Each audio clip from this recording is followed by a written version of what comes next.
ఏపీలో అయితే ఎలక్షన్ కోటాస్ వచ్చేసాయి కదా, నెక్స్ట్ ఏ ప్రభుత్వం వస్తే బాగుంటుంది అనుకుంటున్నాను? నేనైతే కూటమి వస్తే అది బాగుంటుంది అనుకుంటున్నాను. అంటే కూటమి అనేది మనకి జనసేన అంటే కొంచెం జనసేన రావాలని అనుకున్నాను కానీ బట్ మూడు కలిసి వస్తున్నాయి కాబట్టి ఇంకా అంటే 20 సీట్లు ఇవ్వడమే జరిగింది.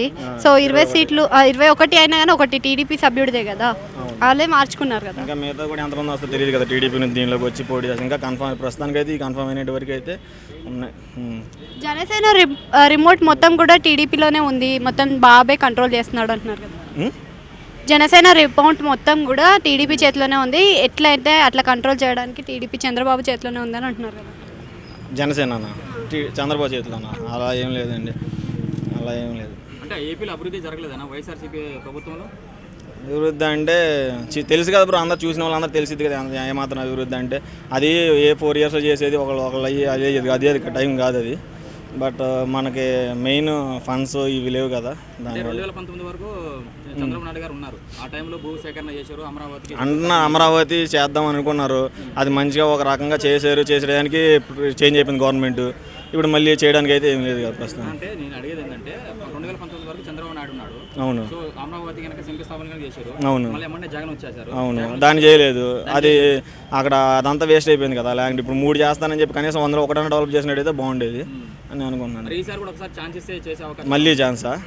మళ్ళీ ఛాన్స్ అంటే ఇంకా అది ప్రజలే నిర్ణయించుకోవాలి అంతే. అది అంతేనా? అంతే బ్రో. ఓకే, ఇప్పుడు ఫైనల్గా ఎన్ని అవకాశాలు వచ్చాయి, ఎన్ని సీట్లు వచ్చే అవకాశాలు ఉన్నాయి? ఎన్ని సీట్లు అన్నది అయితే నాకు తెలియదు బ్రో. ప్రస్తుతానికి అయితే ఇన్ని అని చెప్పలేను నెంబరు.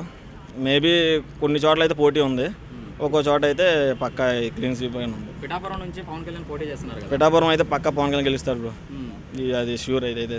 ఓకే, అంటే ఇప్పుడు అలయన్స్ అంటే కూటమి నుంచి ముగ్గురు అయితే ఒకటే సింగిల్గా వస్తాను అని చెప్పేసి అని అంటాడు. అవును, ఇడుపులపై నుంచి ఇచ్చాపురం వరకు కూడా వస్తున్నారు బ్రో. మరి అందరు చేంజ్ అయ్యారు కదా, ఇన్ఛార్జీలు కూడా చేంజ్ అయ్యారు కదా. సేమ్ ఇన్ఛార్జీలు పెట్టచ్చు కదా, అదే పాత ఉన్నోళ్ళనే మళ్ళీ పెట్టచ్చు కదా.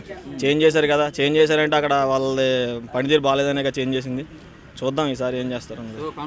జగన్ ఓడిపోతారని తెలియదు బ్రో. అది ఇంకా ప్రజల మీద ఆధారపడి ఉంటుంది. ఏమో తెలియదు, చివరి మినిట్ వరకు చెప్పలేం కదా. ఇంకా ఎవరి ఇష్టం వాళ్ళది. అంటే ఉచిత పథకాల వల్ల ప్రజలు సోమరిపోతులు అంటే అవన్నీ ఎప్పుడు ఉండేవే కదండి. ఈ కొత్తగా అంటే పేర్లు మార్చారంటే నాకు తెలిసి ఎప్పుడు ఉన్న పథకాలు అవి.